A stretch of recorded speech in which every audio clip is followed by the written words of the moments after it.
Hey everybody, Samurai here, back with another video. What's this video about, you may ask? Well, it's about Ash Ketchum and his many teams over the years. Lots of his teams have memorable, funny, powerful, or great teams with great diversity. We got to know these Pokemon throughout the entire anime. Since I've watched the entire anime 3 times, I've gotten to know these Pokemon especially well. So I'm going to rank how they are as a team. Not individual Pokemon, that will come up with the power of the team. Each one will be valued at its own way, so it should be interesting to see what will place where. He has had 7 teams over the course of the anime, so not including his Journey's team, of course.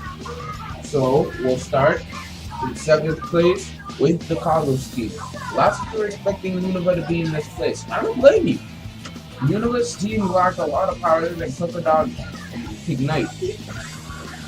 But the one thing the Kalos team lacks is character. Noivern had no character, and the diversity. This diversity was the worst thing I've ever seen. Ash had 2 dragon types, 3 flying types, and most of his team could be defeated with Thunder, Ice Beam, or Earthquake. That should never happen. I'm fine with repeating types, but the types need to be different enough. Also, the Pokemon need to actually show wins and have diverse movesets, not 2 normal moves. You heard me, 2 normal moves on a water and dirt type. Ash spam water shirt, that's all I can say. Sure, there were good characters on this team like Gudra and Halucha, but it's like OG Bro. There's some cool parts, but what are you gonna do with power if you don't see how they got that power? No one likes watching a character that just has power like that. You want to watch a character develop, you want to see how they get that power. That's why people don't like the new Star Wars movies. She just gets the power. You don't see her train or do anything to get that power. It's like sports in a way where you have to train. It's more satisfying to see someone train instead of to see someone, oh, I'm just a natural prodigy who's just good at dunking and everything. So that's all I can say. But power is not everything. So this team like character and diversity, which puts it at number 7. Next up is Unova for number 6. Now, the Unova squad has one thing over the Kalos squad. Actually, no, 2 things. They actually have diversity in characters. We all can remember all of Ash's Pokemon. Sure, the only thing we can remember Noivern for is losing and being Halucha's little brother, but mostly losing. But we can all remember Ash's overconfident Oshawott, his annoying Snivy, his cool Crocodile. Scraggy was way better than Noivern. And don't give me that bullcrap of Noivern came into the series. Scraggy and Noivern were packs of eggs. Noivern had the point of evolving. Scraggy didn't even evolve, and he still had a higher win percentage than Charizard. That is a problem, whether you want to admit it or not. Again, I'm not putting power as high as character and diversity. That is the main important. This team is lacking power, which is why it's so low. It's lacking power, and that's why it's one of the lower ones on the list. But if it had just a bit more power, then I think it could have definitely been a top contender for in the top 4. But now, let's move on to number 5. Now, these 2 series, you can probably guess what they are, was incredibly close and clutch high, but I had to give them what I gave them. And number 4, we have the advanced team and John Craig. This team it met my expectation for what a team should be.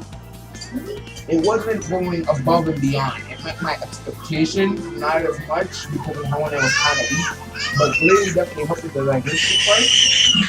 Not to mention, they actually had ice types and got a win. I'm still not going to actually over. But there's nothing much to say on this team. They just met my expectations, not exceeded anything. Same with the Johto squad that kind of going, but I couldn't one over the other because they had a bit more characters, like his Tibbets and Nicola, the Dancing Crocodile. They were quite fun to watch, and that's why it's in 3rd place. Not 3rd place, 4th place. In 3rd place, we have the old team. I think the reason why the original Pokemon is so memorable is because of the impact it had on so many people. The first thing is usually the most memorable. Look at Digimon and Yu-Gi-Oh! Digimon, they're always bringing back Agumon and Greymon.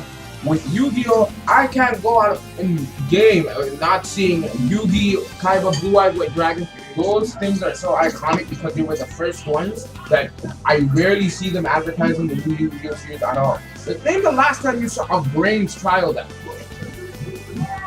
Nothing? Oh, I wonder why.